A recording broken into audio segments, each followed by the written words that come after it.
महाराष्ट्र में अब उद्धव सरकार के बाद पवार को भी झटका लगने वाला है। ये झटका शायद बहुत बड़ा हो सकता है। महाराष्ट्र में आने वाले दिनों में बड़ा सियासी उलटफेर देखने को मिल सकता है। एनसीपी के नेता अजीत पवार के बीजेपी में शामिल होने की अटकलों के बीच ये बात सामने आ रही है कि अजीत पवार एक बार फिर से बीजेपी शिंदे के साथ सहयोगी बनने के लिए पार्टी में समर्थन जुटा रहे हैं। सूत्र क्या कह रहे हैं? सूत्रों के मुताबिक एनसीपी के 53 विधायकों में से लगभग 30 से 34 विधायकों ने अजीत पवार को भाजपा के साथ हाथ मिलाने और शिंदे फडणवीस सरकार का हिस्सा बनने के लिए समर्थन दे दिया है। जिन नेताओं का अजीत पवार को समर्थन है उनमें प्रफुल्ल पटेल, सुनील तटकरे, छगन भुजबल, धनंजय मुंडे जैसे प्रमुख चेहरे शामिल हैं। वहीं प्रदेश एनसीपी अध्यक्ष जयंत पाटिल और जितेंद्र अवध बीजेपी से हाथ मिलाने के पक्ष में नहीं है।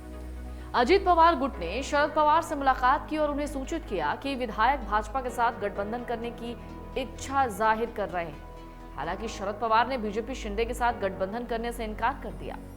शरद पवार ने संजय राउत से कहा, अगर लोग जाते हैं तो वो विधायक होंगे, वो व्यक्तिगत रूप से विधायक के रूप में जाएंगे, पार्टी नहीं जाएगी। विधानसभा में संख्या बल देखा जाए तो शिंदे बीजेपी गुट इसमें भारी है, लेकिन लोकसभा के लिए अगर अजीत और एनसीपी विधायक अगर शिंदे बीजेपी के साथ आ जाते हैं तो ये एनडीए के लिए क्लीन स्वीप हो सकता है। लोकसभा सीटों के लिहाज से महाराष्ट्र यूपी के बाद दूसरा सबसे बड़ा राज्य है, जहां 48 सीटें। ये कदम अजीत पवार और उनके खेमे को केंद्रीय एजेंसियों से राहत देने वाला होगा। अजीत, उनका परिवार, प्रफुल्ल पटेल, भुजबल, हसन मुशरीफ, ये सभी ईडी की जांच का सामना कर रहे हैं। विधानसभा चुनाव से ठीक पहले विधायक अपने निर्वाचन क्षेत्रों में विकास कार्यों के लेकर उनके फंड की कमी को खत्म करवा सकते हैं। अजीत पवार ने अभी तक शिंदे की राह पर चलने की हिम्मत नहीं जुटाई है, यानी पार्टी तोड़ने की। अजीत गुट के और भी कई नेता चाहते हैं किसी तरह शरद पवार को मनाया जाए। शरद पवार के आशीर्वाद के बिना वो जाना नहीं चाहते।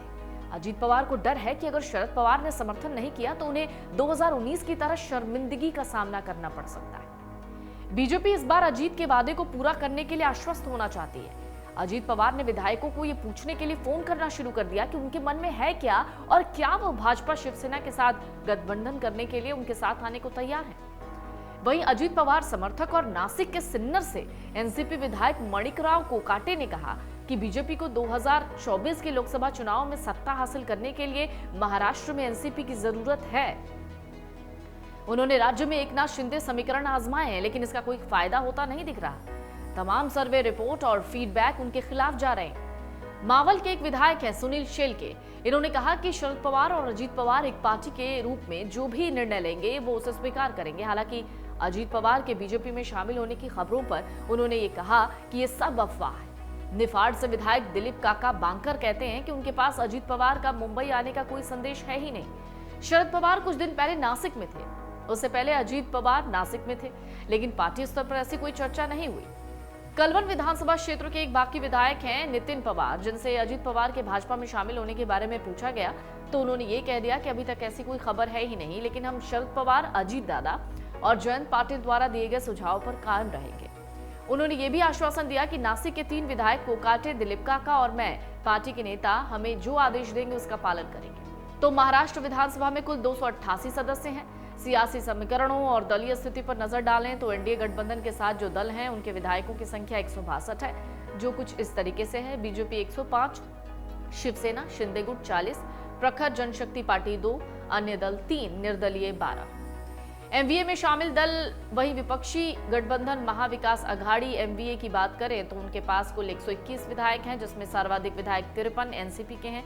एमवीए गठबंधन में शामिल दलों और उनके विधायकों की संख्या कुछ इस तरीके से है कि एनसीपी 53, कांग्रेस 45, शिवसेना उद्धव गुट 17, सपा 2, अन्य दल 4। इसके अलावा 5 विधायक किसी गठबंधन का हिस्सा नहीं है। इसमें बहुजन विकास अघाड़ी के 3 विधायक और एआईएमआईएम के 2 विधायक हैं, जो ना तो एमवीए गठबंधन का हिस्सा है ना ही एनडीए गठबंधन में शामिल है। एमवीए नेताओं में मतभेद और शरद पवार, अजीत पवार के बयानों के बाद एनसीपी के एनडीए में शामिल होने के कयास लग रहे हैं। वैसे भी अजीत पवार का बीजेपी के लिए सॉफ्ट कॉर्नर किसी से छुपा भी नहीं है।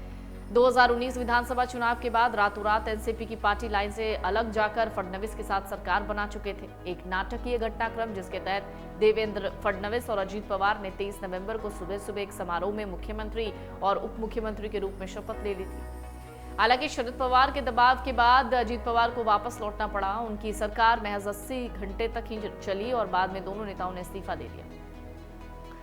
लेकिन सवाल ये उठता है कि आखिरकार 2004 में क्या हुआ जिसकी वजह से अजीत पवार और शरद पवार में अनबन हो गई। महाराष्ट्र में साल 2004 के विधानसभा चुनाव में एनसीपी राज्य की सबसे बड़ी पार्टी बनी थी। हालांकि तब पार्टी ने मुख्यमंत्री बनने का हाथ में आया हुआ बेहतरीन मौका गंवा दिया।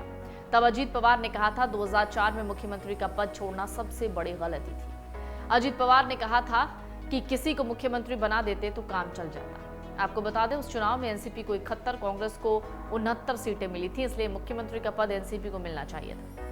हालांकि शरद पवार ने कांग्रेस के साथ बातचीत की और कांग्रेस को महाराष्ट्र के मुख्यमंत्री का पद दे दिया। उसके बदले में 2 कैबिनेट पद और 1 राज्य मंत्री का अतिरिक्त पद लिया। यहीं से शरद पवार और अजीत पवार के बीच अनबन हुई। फिर 2009 के चुनाव में भी टिकट बंटवारे को लेकर शरद पवार और अजीत पवार के बीच मामूली अनबन हुई थी। अजीत पवार के बीजेपी के साथ शुरू से ही अच्छे संबंध रहे हैं। सरकार बनाने के लिए शिवसेना को समर्थन देने के मुद्दे पर भी अजीत पवार असहज थे। अजीत पवार 2008 में छगन भुजबल को उप मुख्यमंत्री बनाए जाने से भी खफा थे। साल 2010 में जब आदर्श घोटाले में नाम आने के बाद तत्कालीन सीएम अशोक चौहान ने इस्तीफा दिया। इसी प्रकार साल 2012 में अजीत पवार पर सिंचाई घोटाले का आरोप लगा।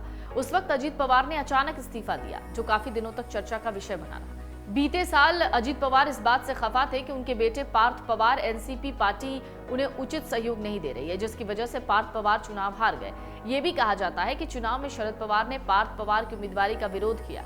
हालांकि बाद में पार्थ पवार ने मावल से चुनाव लड़ा, जिसमें उनकी पराजय हुई। इस बार भी अजीत पवार और शरद पवार के बीच मतभेद दिख रहा है। मन से उजाला कर चले, मन से उजाला कर चले, एक अमर उजाला कर चले।